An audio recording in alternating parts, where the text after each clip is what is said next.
Alright, so I wasn't gonna make this video, but I decided I should do it anyways. So I have my hand drill and that little pin right here that went through the caliper, right? So, like so. And I have my little, this is a little sanding tape for you get this in the plumbing section, you know, like at Home Depot. This is for like sanding down the copper pipes, right? So that way you could solder the pipes. So the cool thing about this is that, you know, you use it when it's wet, and that's how I suggest using this. I just dunked this into a tank of water, so now it's all wet, like so, and just basically like so, and just lightly, right? Lightly like so. That should be enough. Now I'm gonna flip this around.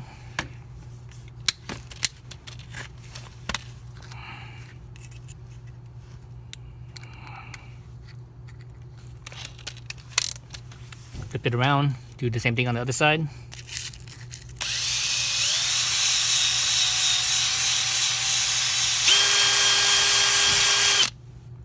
And that's it. So it should be nice and clean now. Let me dunk this thing in the water, and this thing is this little pin here is it's stainless as well, so it stays, you know, it doesn't get all rust out. So there it is now, nice and clean now. So that way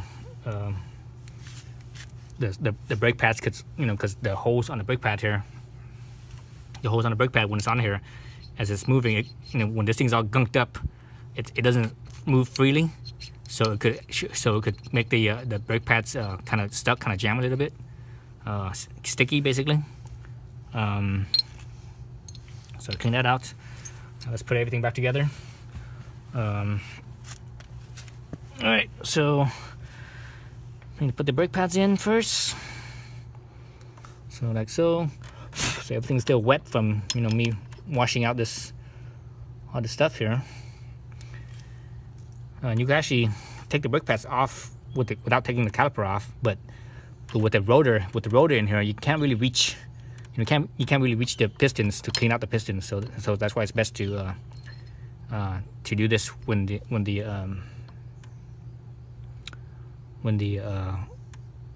caliper is off. So the stock brake pads, or let me see, let's look at the stock brake pads real fast.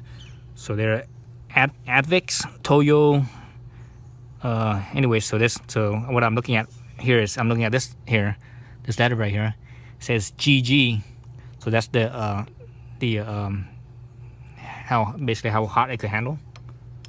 So it can't, you know, GG is on the lower end as far as how hot it can handle. Well, I wouldn't say lower end, but it's lower than, you know, and then more high performance pads. More high performance pad would be using something like we use something like a HH, for example. So this is a little pin here that goes in like so. Actually, there's a little arrow right here on the pin, or the spring, excuse me, the brake pad spring. This little arrow here shows, you know, points in like that. So that means it goes like so. But before I do that, actually, I'm gonna clean this as well. I'm gonna you see how it's all kind of dirty? I'm gonna get some WD-40 and spray this thing and clean it as well. Excuse me. Why did I keep on saying WD-40? I meant Simple Green. So Simple Green with a toothbrush, clean it up. So this thing is, you know, the spring is made of some type of I think it's also made of some type of stainless as well. Stainless steel. It's probably a, you know, a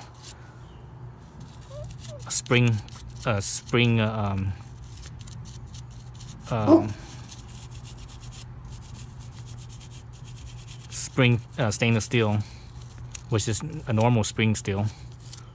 So it's all good on the inside. Let me do both sides just because. So that's good there. Let's rinse it off with some water here. Okay, so it's now nice and rinsed off. Obviously it's still all wet.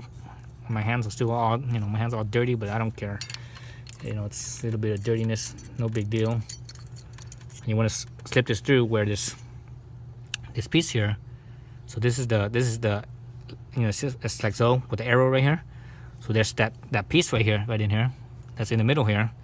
You want to slip it through so that way the pin, when it goes through, it actually goes over that piece, because that's what actually holds, this pin actually holds this spring in place.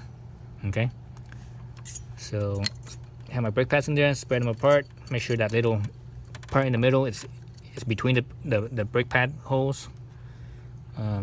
Slip your pin in like so. You need to press down on that brake caliper spring. Press down on it while you slide the pin past that little spot there.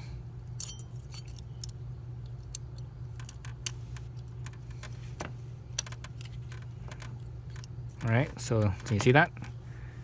See how my pin slid over this center piece here. So now I slid all the way through. Right there, I actually see my 2 holes here for my coddle pins. So remember the first video, I took out the coddle pins right here. So now I could put these in like so.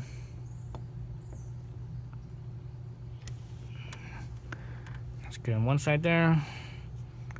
And the shape of the coddle pin is, it's obviously it stays in the middle. Right, the pin stays right here, right? The pin stays right here, so it stays right there. So the orientation is like that, right? Like so. So where the other hole is right there. Push down. Okay. So the last thing you need to do is you probably want to rotate this up, so that way those coddle pins don't come out. So if they try to come out, they will hit the spring right here. They will hit the spring right here, and it prevents them from coming out. Okay, and that's about it. And I'm basically done. That's it. All I need to do is just stick this back into the into the rotor. Make sure my pads are spread apart, so that way they don't get hung up. All right, into the rotor, and that's it. And you just mount this back onto your caliper. All right, thanks for watching.